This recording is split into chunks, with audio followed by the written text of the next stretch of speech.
Good morning, everyone. It's March the 23rd, 2024. Today I want to catch you up on some updates. This has been a fairly active month, the month of March, and I'm going to have to backtrack a bit and go back to the beginning of the month because I didn't even get a chance to talk about a couple of meetings that I've been in, and so I'm going to start with those. Excuse me, on the updates. And the first meeting I was involved with was on the co-op housing.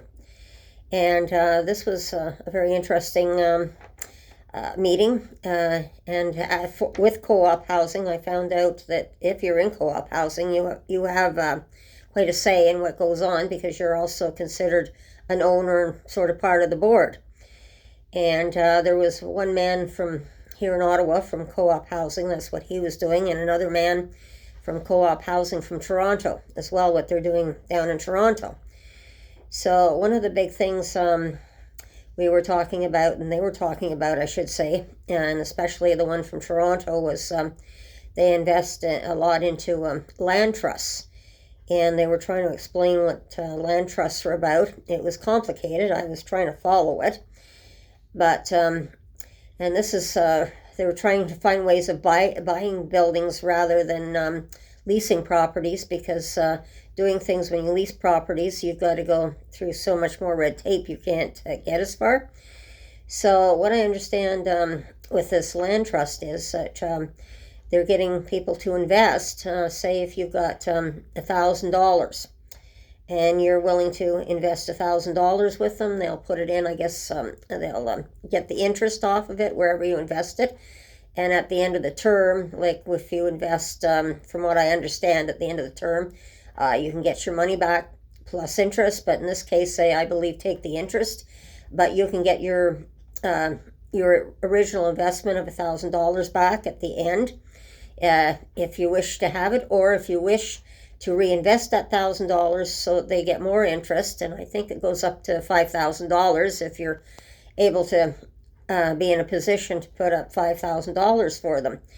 So they were talking about, especially the one from Toronto was doing most of the talking. The other gentleman was agreeing with them from Ottawa on that, and what we're trying to do here in Ottawa.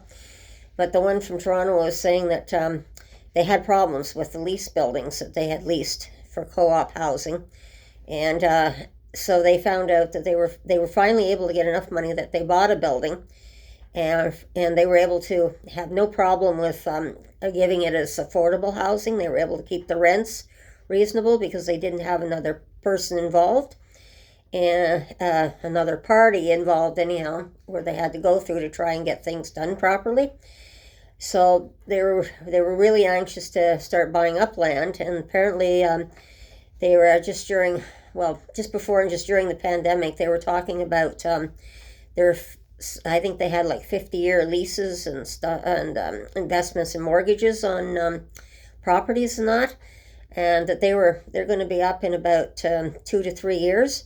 So they were also talking about, as soon as that happens, what they wanted to do was buy either land or buy buildings, retrofit them, and and with the land build more houses for co-op housing so that it's more under control and they can keep it as affordable housing.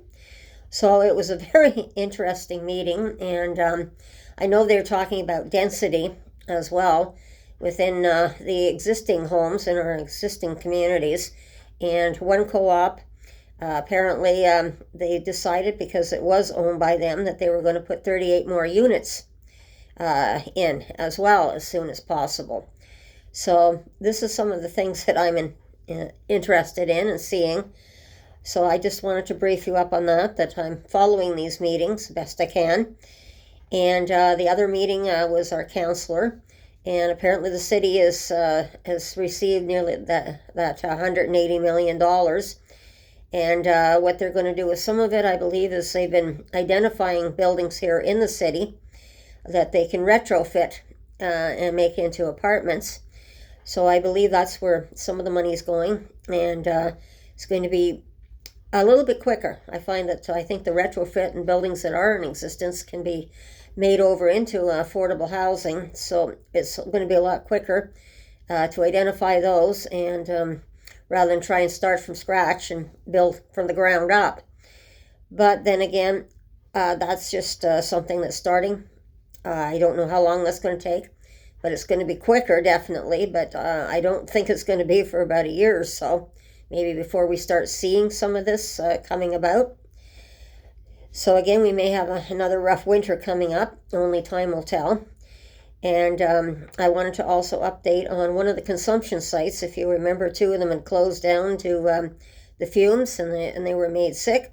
So now that they're back, one of them has decided to operate outside with tents right now due to the ventilation problems in the buildings and the fumes that were making the workers sick. So one's back up and running. The other thing that came out was our government is putting regulations on the nicotine-flavored pouch patches due to health concerns for young children, and they're no longer going to be sold over the counter.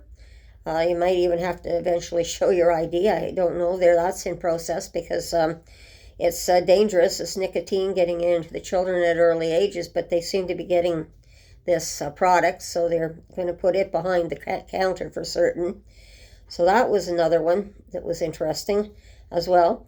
And the other one was vaping in teens. There's apparently a study going on now for teens for mood disorders that they're worried about. That this is causing mood disorders in our teenagers as well. And with suicide and everything else with our teenagers, this is not helping very much. So we may see more rules and that around the vaping coming shortly as well.